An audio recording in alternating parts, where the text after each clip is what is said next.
তোমাদের উচ্চ মাধ্যমিকের বাংলা এবং ইংলিশ অর্থাৎ প্রথম ল্যাঙ্গুয়েজ এবং সেকেন্ড ল্যাঙ্গুয়েজ কিন্তু কমপ্লিট হয়ে গেছে। তো এখন তোমাদের সামনে তোমাদের যাদের এডুকেশন সাবজেক্ট রয়েছে, শিক্ষা বিজ্ঞান রয়েছে, ফোর্থ সেমিস্টার 12 ক্লাস তাদের পরীক্ষা। তো এই শিক্ষা বিজ্ঞানের জন্য আমি অসংখ্য ভিডিও দিয়েছি এবং সেই সঙ্গে তোমাদের পিডিএফ পাবলিশ করেছি। আর এখন এই মুহূর্তে তোমাদের রয়েছে শিক্ষা বিজ্ঞানের পর্ষদ থেকে অর্থাৎ বোর্ড থেকে যেই প্রশ্ন কোয়েশ্চেন ব্যাংকটি দিয়েছে, topic wise question bank with model question paper, education class 12 semester 4। তো দেখে নেওয়া যাক তোমাদের রয়েছে শিক্ষা বিজ্ঞান 12 class semester 4 model question paper 1।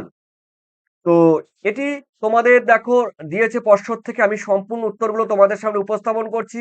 শিক্ষা বিজ্ঞান 40 নম্বরে আমি প্রথমেই বলে দিচ্ছি, দেখো প্রথমেই রয়েছে যে কোনো একটি প্রশ্নের উত্তর দাও। ঠিক আছে, এখানে দুটি প্রশ্ন থাকবে। দেখো প্রত্যেকটি প্রশ্নের মান কিন্তু 2 করে 5টি প্রশ্নের উত্তর দিতে হবে, অর্থাৎ 5 দুগুণ কত, এই 10। আমরা দেখে নিচ্ছি প্রথম কোয়েশ্চেন রয়েছে শিখন কৌশল বলতে কি বোঝায়। দেখো, শিখন হলো একটি কৌশল বা একটি সিস্টেম বা পদ্ধতি, যেখানে একজন ব্যক্তি যখন কোনো নতুন কিছু জ্ঞান, দক্ষতা, অভ্যাস অর্জন করবে, তখন এটি শিক্ষার্থীদের শেখার প্রক্রিয়াকে সহজ এবং কার্যকর করে তোলে। তখনই সেটি হলো কিন্তু শিখন কৌশল। উদাহরণস্বরূপ বলা যায় কোনো পড়াশোনাতে মনোযোগ দেওয়া কিংবা ভিডিও গেম খেলা, এটা কেউ করবে না। ভিডিও গেম কেউ খেলবে না, তাও আমি বলছি। তারপরে আহ কোনো কিছু, যেকোনো কিছুকে যখন কোনো কিছু মনোযোগ সহকারে কোনো কাজ করা, সেটাই হলো কাজ করা, কাজ করে মানে কাজ করা ইত্যাদি হলো শিখন কিন্তু কৌশল। ঠিক আছে? এগুলো উদাহরণস্বরূপ বলা যায়। এরপরে রয়েছে দেখো অপানুবর্তন। দেখো অপানুবর্তন কি বলতো? এই অপানুবর্তন হলো আ এমনই একটি প্রক্রিয়া যেখানে কোনো ব্যক্তি, ব্যক্তি মানে আমি, তুমি হতে পারো, ব্যক্তি কিংবা কোনো প্রাণী হতে পারে। যখন যখন অন্যের আচরণ বা অন্যের অভ্যাস অনুসরণ করে শেখে, মানে স্বতঃস্ফূর্তভাবে শেখে। তোমাকে জোরপূর্বক কাউকে কিন্তু শেখানো হবে না। আমাকে কোনো কিছু জোর করে করানো যাবে না। এমন কিছু কাজ রয়েছে জোর করে করানো যাবে না। অর্থাৎ স্বতঃস্ফূর্তভাবে যখন আমি কোনো কিছু করব, হ্যাঁ? অনুসরণ করব, শিখব, অভ্যাসে তো মানে পরিণত করব, তখন সেই ধরনের আচরণ বা অভ্যাসের যে অনুকরণ করে যে শেখা, সেই শেখাই হলো অপানুবর্তন। ঠিক আছে?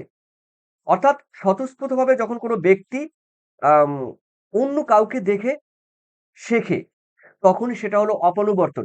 দেখো এখান থেকে কিন্তু তোমাদের রয়েছে দুটির মধ্যে একটি। এরপরে রয়েছে তোমাদের সেকেন্ড, যেকোনো একটি প্রশ্নের উত্তর দাও। মানসিক স্বাস্থ্য বলতে কি বোঝায়? মানসিক স্বাস্থ্য তোমরা দেখে নাও, পারবে। দুটির মধ্যে একটি দিতে হবে, উদ্বেগ কি? ঠিক আছে? এরপরে রয়েছে দেখো ৩ এর যেকোনো একটি প্রশ্নের উত্তর দাও, দুটির মধ্যে একটি। এখানে রয়েছে দেখো তোমাদের স সফটওয়্যার, হার্ডওয়্যার। হার্ডওয়্যার মানে দেখো হার্ডওয়্যার হলো কম্পিউটারের এমন অংশ, মানে ফিজিক্যালি তুমি দেখতে পাচ্ছ। ভৌত বা দৃশ্যমান এমন কোনো জিনিস তুমি দেখতে পাচ্ছ ফিজিক্যালি। যেমন হার্ডওয়্যার হতে পারে, সিপিইউ হতে পারে, মনিটর হতে পারে, প্রিন্টার হতে পারে, মাউস হতে পারে, কিবোর্ড হতে পারে। এগুলো হলো হার্ডওয়্যার। ঠিক আছে? এই হার্ডওয়্যারের মাধ্যমে যখন কোনো কিছু চালনা করা হয়, সেগুলো কিন্তু দেখো হতে পারে নির্দেশবলী, মানে বিভিন্ন প্রোগ্রামের সমষ্টি বলা যায়।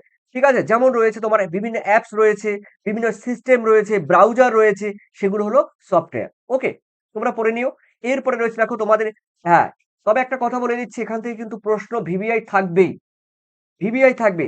এখানে ২ নম্বরের প্রশ্ন না থাকলে তোমাদের বড় প্রশ্ন কিন্তু থাকছেই এবার। আর সেই সঙ্গে শিক্ষা ও প্রযুক্তিবিদ্যার বৈশিষ্ট্য। শিক্ষা এবং প্রযুক্তিবিদ্যার বৈশিষ্ট্যের ক্ষেত্রে তোমাদের ভিভিআই রেখেছি।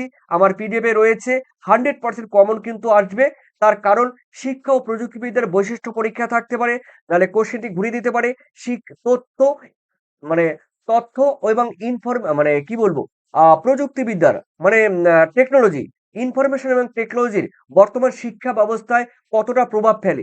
এই প্রশ্ন তোমাদের দেবে। তো একদম দেবেই। এরপরে রয়েছে তোমাদের দেখো যেকোনো ২ টি প্রশ্নের উত্তর দাও। দেখো এখানে রয়েছে মধ্যমা বা মিডিয়ান কাকে বলে? দেখো মধ্যমা বা মিডিয়ান কাকে বলে?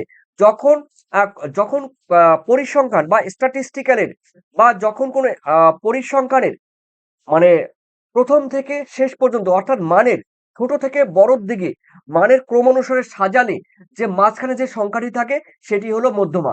ধরো এখানে রয়েছে ১, ৩, ৪। ঠিক আছে? এই সংখ্যাগুলোর মধ্যমা কত? নিশ্চয়ই ৩। ঠিক আছে? তার মানে এর মধ্যমা হলো ৩। এরপরে তোমাদের একটি বিজোড় রয়েছে হ্যাঁ, এটা বিজোড় সংখ্যা। আর জোড় সংখ্যার ক্ষেত্রে মধ্যমা কি হতে পারে দেখো? জোড় সংখ্যার ক্ষেত্রে মধ্যমা এখানে সংখ্যা রয়েছে ১ জোড়া, ২ জোড়া জোড় সংখ্যা রয়েছে। তাহলে ১ম দুটি বাদ, লাস্ট দুটি বাদ, মাঝখানে যে দুটি রয়েছে, এই মাঝখানে দুটিতে কোনো মাঝখানের সংখ্যা নেই তো। তখন এই দুটি সংখ্যাকে যোগ করে ৪৬ হবে। ৪৬ কে ২ দিয়ে ভাগ করলে কত হবে? ২৩ হবে। তার মানে এর মধ্যমা কিন্তু ২৩। এরপরে রয়েছে দেখো আ রিকোয়েন্সি না, এটা হবে ফ্রিকোয়েন্সি। ঠিক আছে? ফ্রিকোয়েন্সি বহুভুজের দুটি সুবিধা লেখো। দেখো ফ্রিকোয়েন্সি বহুভুজের দুটি সুবিধা আমি এখানে দিয়েছি। তোমরা দেখে নাও সহজ করে তোলা। তারপরে প্রবণতার ঝোঁক। এরপরে রয়েছে দেখো তোমাদের শূন্য সহগতি বলতে কি বোঝায়? শূন্য সহগতি মানে কি বলতো?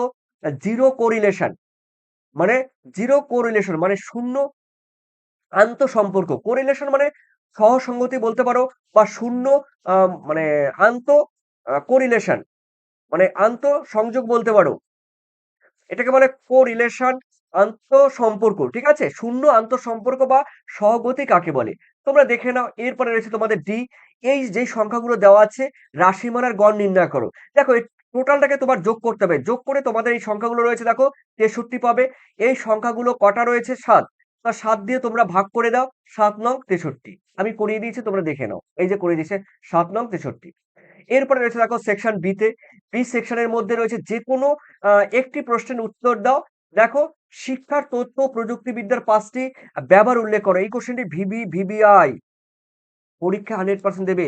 একদম জলের মতো মুখস্থ করে নেবে। এই আম ইনফরমেশন অ্যান্ড কমিউনিকেশন টেকনোলজি এর ব্যবহার শিক্ষাক্ষেত্রে বা প্রযুক্তির ৫ টি ব্যবহার উল্লেখ করতে হবে। মাল্টিমিডিয়া ক্লাসরুম, মাল্টিমিডিয়া ক্লাসরুম কথার মানে হলো যখন কোনো ক্লাসরুমের মধ্যে দেখো কোনো প্রজেক্টর ব্যবহার করা হয়, কম্পিউটার ব্যবহার করা হয়, ইন্টারনেট ব্যবহার করা হয়।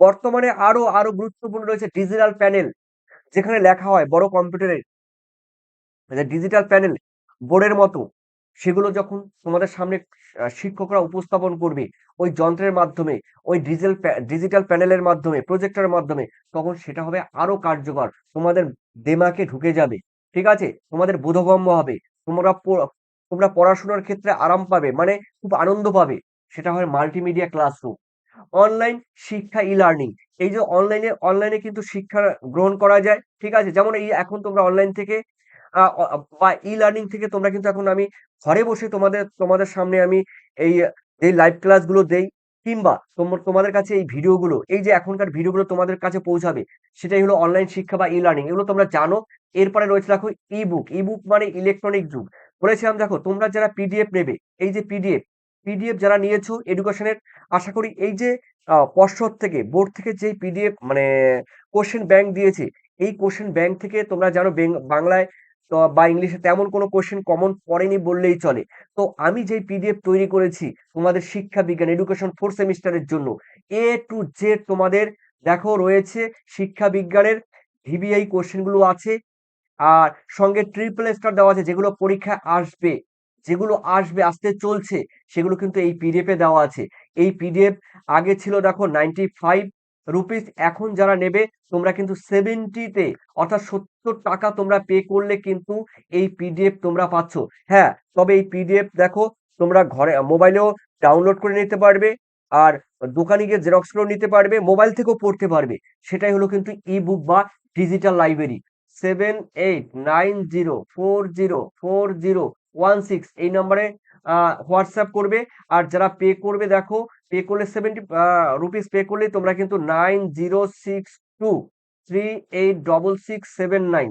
এই নম্বরে তোমরা হোয়াটসঅ্যাপ করবে ঠিক আছে মানে এই নম্বরে তোমরা পেমেন্ট করবে এই নম্বরে তোমরা হোয়াটসঅ্যাপ করবে তো পুরো তোমরা এই পিডিএফ এই যে ই বুক বা ডিজিটাল লাইব্রেরি আমার সেরকম নয় তবে পিডিএফ তৈরি করা প্রত্যেকটি অধ্যায় থেকে ভিবিআই ট্রিপল স্টার বাছাই করা প্রশ্ন তোমরা এই পিডিএফ আকারে কিন্তু পেয়ে যাবে সম্পূর্ণ কোনো লোগো থাকবে না এরপরে রয়েছে দেখো শিক্ষামূলক সফটওয়্যার বা কন্টেন্ট তোমরা পারো শিক্ষামূলক যেগুলো আমরা ইউটিউবে অ্যাপসে দিচ্ছি সেগুলো সেই ভিডিওগুলো এরপরে রয়েছে অনলাইন দেখো অনলাইন মূল্যায়ন ও প্রশাসনিক কাজ তারপরে রয়েছে দেখো তোমাদের শিক্ষা প্রযুক্তিবিদ্যার বৈশিষ্ট্যগুলো রয়েছে বৈজ্ঞানিক ও সুশৃঙ্খল প্রয়োগ রয়েছে আর শা- শিখনের মানোন্নয়ন রয়েছে ব্যক্তিকেন্দ্রিক শিখন রয়েছে তারপরে বহু আম বহু মাধ্যমের ব্যবহার হয়েছে, মাল্টিমিডিয়া, এগুলো এগুলো কিন্তু একবার দেখলেই তোমরা পারবে।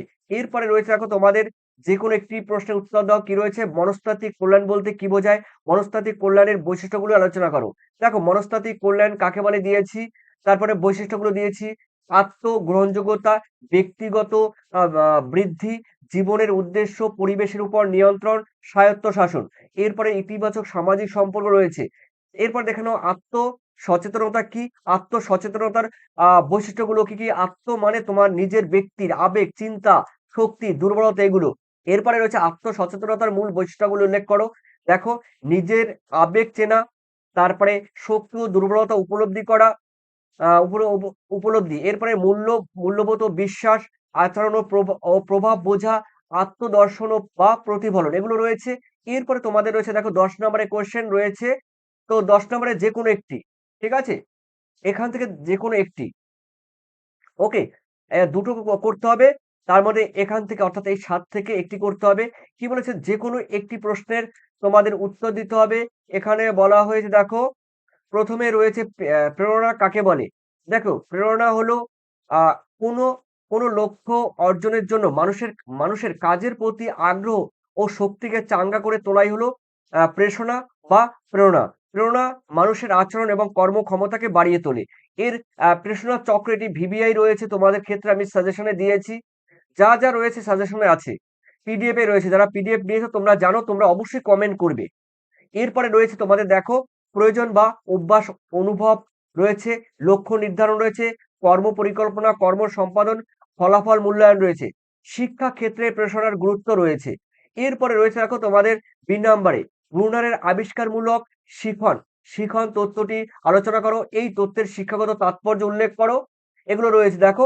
ব্রুনার ব্রুনারের আবিষ্কারমূলক শিখন তত্ত্ব আলোচনা এখানে দেওয়া হলো। এরপরে তথ্যের মূল ধারণা দেওয়া হলো, শিক্ষাগত তাৎপর্য দেওয়া হলো। এগুলো তোমরা টোটালি পিডিএফ এ পেয়ে যাবে।